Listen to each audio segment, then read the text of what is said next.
Anders says that doctors who have practiced for 20 years are no better than doctors who've been practicing for 5 years if they feel they've reached a level of acceptable performance. In fact, Anders says those who believe that their skills are good enough and choose to go on autopilot are actually worse in the absence of deliberate practice. Now, why is that? Well, deliberate practice is necessary to push yourself out of your comfort zone and force yourself to come up with what he calls mental representations. Anders says what sets expert performers apart from everyone else is the quality and the quantity of their mental representations. Through years of practice, they develop highly complex and sophisticated representations of the various situations they are likely to encounter in their fields. For example, look at grandmaster chess players.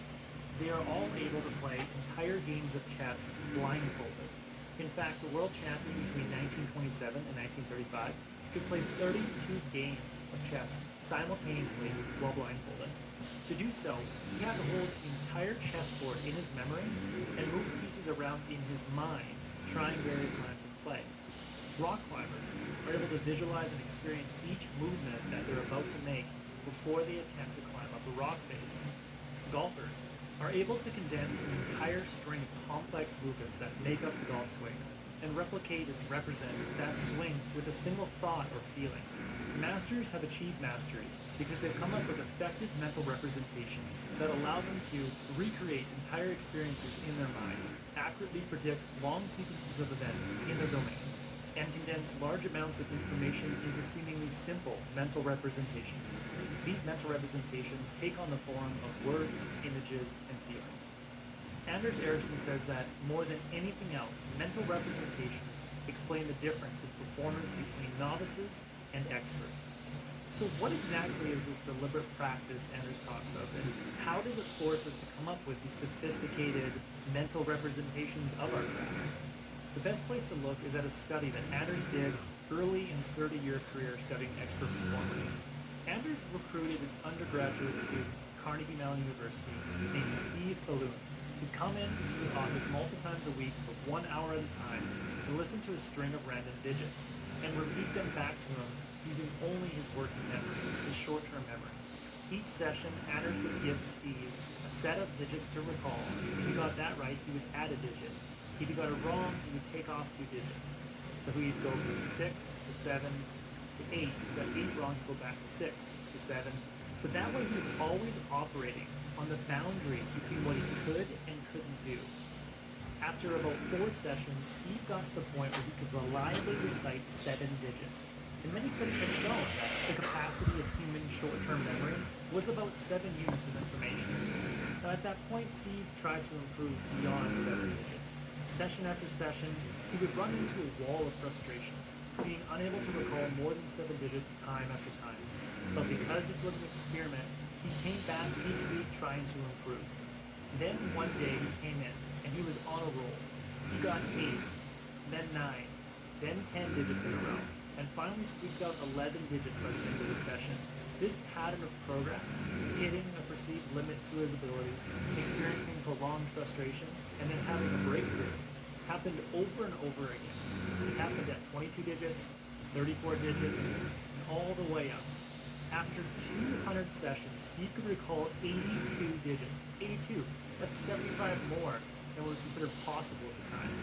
And he did this by activating what Anders would later call the 4 components of purposeful practice. First, he had a well-defined specific goal. His short-term targets were extremely obvious. If he was able to recall 13 digits, he knew his next goal was 14. Second, his practice sessions were intense periods of undistracted focus. For an hour, all he would focus on was trying to remember digits. Third, he received feedback after each attempt. In other words, his feedback was immediate and easy to understand. He either got it right or he didn't. And lastly, he was constantly being pushed outside of his comfort zone by operating just on the edge of his abilities. And he frequently made mistakes. He would move up one, move up another, but then go back 2 if he failed. The structured approach and purposeful practice forced Steve's mind to come up with creative mental representations. The intense focus and the repeated discomfort basically conditioned his mind to believe that if he didn't come up with a creative insight, he would continue to suffer. And since the mind is very resourceful, it was only a matter of time for he would have a creative breakthrough. He creatively came up with a way of seeing the numbers attached to branches of a tree. This was a mental representation to condense and simplify incoming information. He had to be frustrated enough to come up with a creative solution to get past his barriers. At 7 digits, he discovered a way to see 4 digits as a single unit. At 22 digits, he was able to mentally group 6 digits as a single unit. In other words, his limits were a technique issue, not an effort issue. After the experiment with Steve, Anders started another experiment with a guy named Dario, Steve's friend. This time, Anders had Steve teach Dario his method for encoding digits.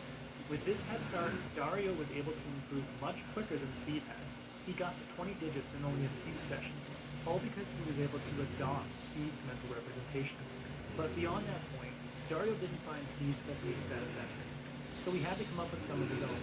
But with that head start, and with that framework to work on, Dario was able to recall 100 digits in a short-term memory. Anders Ericsson has found this to be the formula for deliberate practice, purposeful practice methods, plus expert coaching. With this combination, you get the perfect formula for improvement. So if you're sick of putting in the hours and not improving at your craft, turn your time into a series of deliberate practice sessions like Steve Falloon experienced, and push yourself to discover new mental representations. At the end of the day, simply doing does not mean you're improving. Mastery is not just about putting in 10,000 hours. It's about 10,000 hours of deliberate practice. Anders says the right sort of practice carried out over a significant period of time leads to improvement. Nothing else will. That was a core message that I gathered from Pete.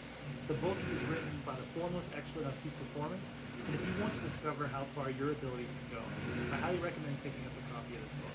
If you would like a one-page PDF summary of the entire deliberate practice method that I gathered from this book, just click the link below and I'd be happy to email it to you.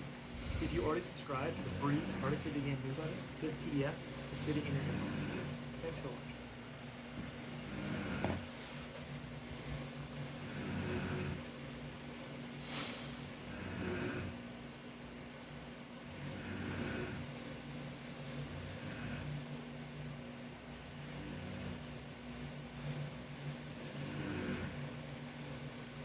Ayan. Medyo kakaiba tong vlog na to because it's a different video, different setting. But I really wanted to create this video because it's something very real to me about personal finance. Last night, talaga ang tagal ko hindi natulog because I want to share how you handle after your first 100,000 pesos. Kasi it's a game changer when it comes to personal finance. And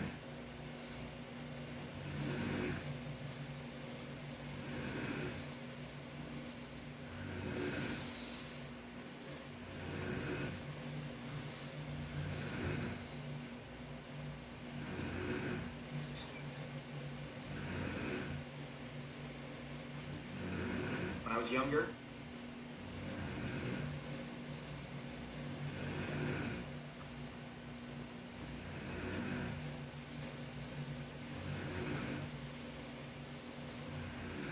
was younger, I really wished that there was a map for how to make it as an artist, right?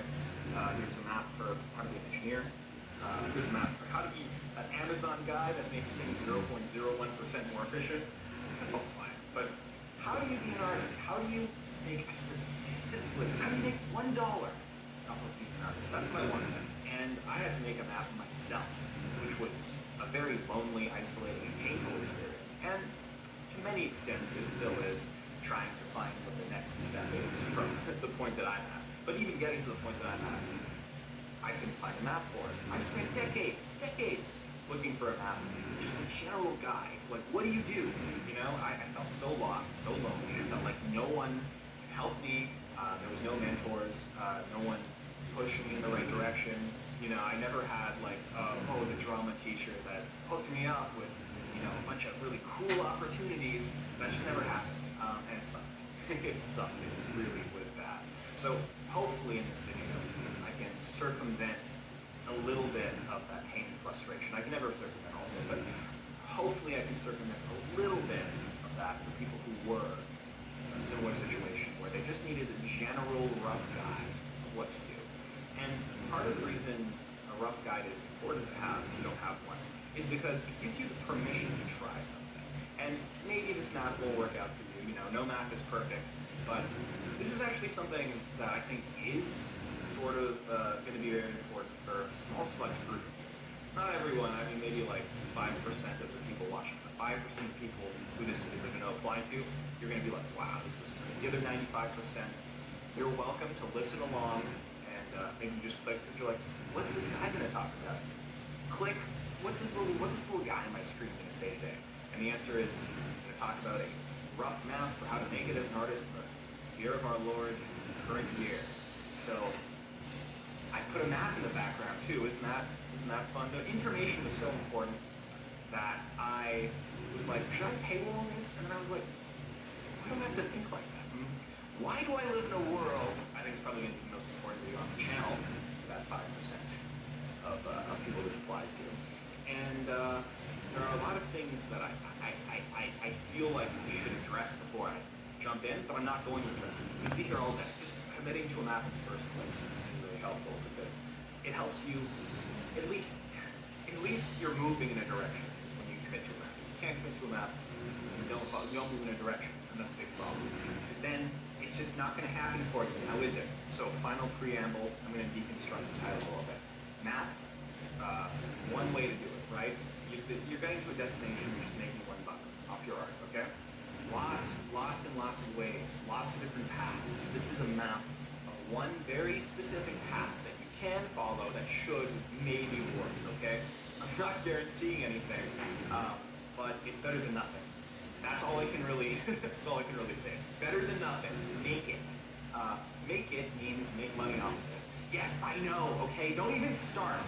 Ooh, oh, why should I make money off my art? Doesn't that devalue? But don't even start. I don't have time, okay? I don't have time online, okay? This isn't about local art stuff. I'm specifically talking about how to do this on the internet. I don't even really know how to do it locally. I could probably use a map for how to do it locally, to be honest. I'm not good. I'm not good at doing it locally. I did it locally a little bit, but never to particularly, great success or anything. I still don't even know how to book a venue. So I'm not talking about local art, okay? I'm talking about online art. There's pros and cons when you're doing stuff on the internet. Pro is that your audience is way bigger. Con is that you are looking at a screen. There's many other cons of being an online artist, but that's all I know, okay? That's all I know. And current year, the landscape now is I wouldn't be able to make this guide for 10 years ago. I'm not going to be able to make this guide for 10 years in the future. All I can say is current year, about around when I'm saying these words is when this is relevant. It might not be relevant in 5 years. So let's get into it. Okay, we are about to begin. There are a number of steps to the process. Some of you are playing cookie clicker. Stop. I mean, let me be clear. If you're the 5% of people this applies to, you're someone with the terminal brain illness of wanting to be an artist and also wanting to be someone who can sustainably do the artist craft, stop playing cookie clicker. Stop it. Stop. Stop playing cookie clicker. Everyone else, you can play cookie clicker. Okay, step 0 is actually more preamble, but before I begin, it's important to know that you have a brain disease. You have a terminal brain disease. Oh, what a mistake made. The reason I'm starting with this is because if you don't realize that you have a brain disease, like being an artist, like the desire to be an artist, that's not like a healthy, normal thing. You should want to get into the stock market.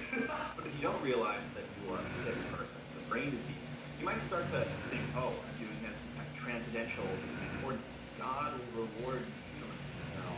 So yeah, step 0, you have a brain disease. Schizophrenia, when you get schizophrenia, we don't talk about like, oh, your life is going to be so good after this. You have such a great life. No, it's like harm reduction. It's like, how do we make your life bearable? This is what these steps are for. This is like, I can't talk you out of the fact that you want to be an artist and that you want to make money off your art. I can't talk you out of it. If I could, maybe I should, maybe I would, maybe that would be the responsible thing. I'm assuming that ship has sailed. I can't push you out of it. So this is just like, how do we deal with this mental illness that you have? I could make a whole video trying to talk you out of being an artist or cynically looking at what it means to be an artist online, pleasing algorithms, blah, blah, blah, blah. But I'm not here to do that. I'm here to harm reduce your mental disease. So that's what these following steps are. I'm not going to make this map good for you. I'm not going to make following this map an enjoyable experience. I'm just going to make it survivable. I'm going to make it such that you can get to your goal hypothetically. I'm going to give you a chance. Okay? It's a chance. That's it. That's where the bar is. Saddling you up with equipment. Okay, I'm giving you the sword. I'm giving you the shield. I'm saying these are the dangers that lie ahead. But at the end of the day, when the goblin slices your arm off, it's still gonna hurt. So there's no words that I can say that's gonna make it hurt less. But maybe if you see it coming, then it'll be a little less like shocking when the goblin cuts your arm off. I don't know. Step one. This is my last kind of broad metaphysical step before we get into the nitty-gritty. Okay. You got to kill the perfection one. This is again broad, kind of unhelpful. You'll see why I'm starting with this though later. You have many worms in your head. Don't feel bad about this. Everyone's got worms in their head. Okay, you need worms. A lot of the worms you have in your head are very important. You know, the worm of human rights. That's a good one. I like that one. But some of those worms in your brain are going to prevent you from following the map that I'm laying out here. So we need to fuck those worms out of your head. I'm not saying they're even bad worms. All I'm saying is that the worms will prevent you from following this map. So there's a lot of worms in there. A lot of them will not be great for following the map. I mean, I can get into it. One of the worms says, "Oh, I can't do this. My mother will be sad." Oh man, look at this one. "I'll get to it eventually." Very bad worm. But again, that's not the one I suggest you kill. I don't think you can kill all of these worms right away with this. I think you should find the worm though that says, "I can't release it until it's perfect." That's the worm. All the other worms, they're bad. This is the real worm. You gotta start slicing, okay? Grab it, find that worm in your brain, okay, pull it out, and then slice off as much of it as you can. You're never gonna be able to slice all of it, but slice as much of it as you can. And as you follow the rest of these steps, hopefully, subconsciously even, you'll be able to create an environment up in this cranium of yours where the worm just withers away and dies on its own. Or at least pops its head up long enough for you to go slice, slice, slice, slice, slice, okay? Step one, kill the perfection worm. Step two, we're leaving the philosophical, metaphorical steps, okay? From this point on, I'm going to specifically tell you what to do. So, take notes. Get a pencil and paper. Take notes. I say this because there's at least one guy thinking, I'll just remember this.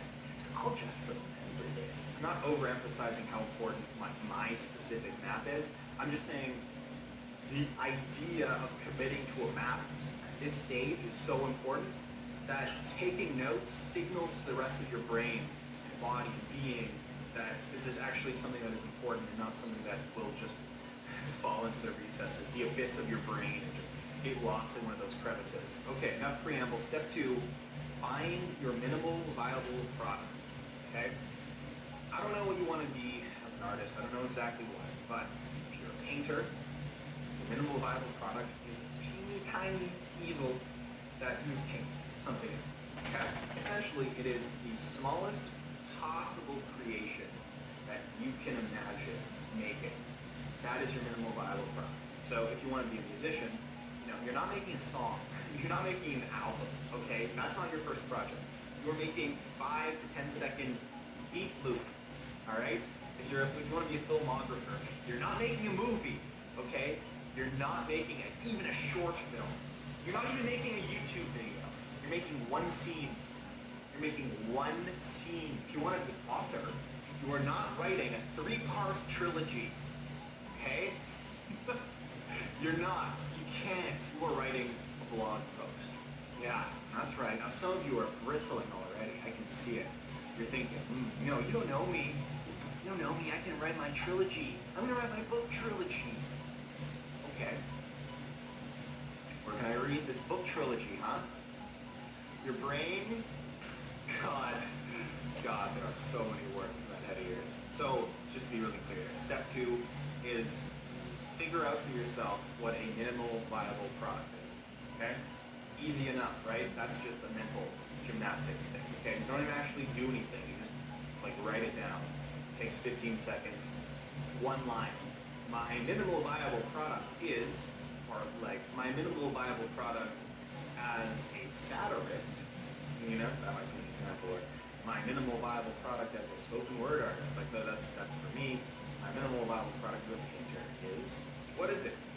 Just think about that. What is it? Okay, so step 3, you have your minimal viable product idea. You haven't made it yet, okay? That's crucial. You're not capable of even doing the smallest amount of thing that you thought you could do. You can't do it. You're not good enough to do it yet. Our goals on this map are not set very high. They're not even set medium. They're set at the pathetic worm level, okay? That's where we're aiming. That's where we're aiming.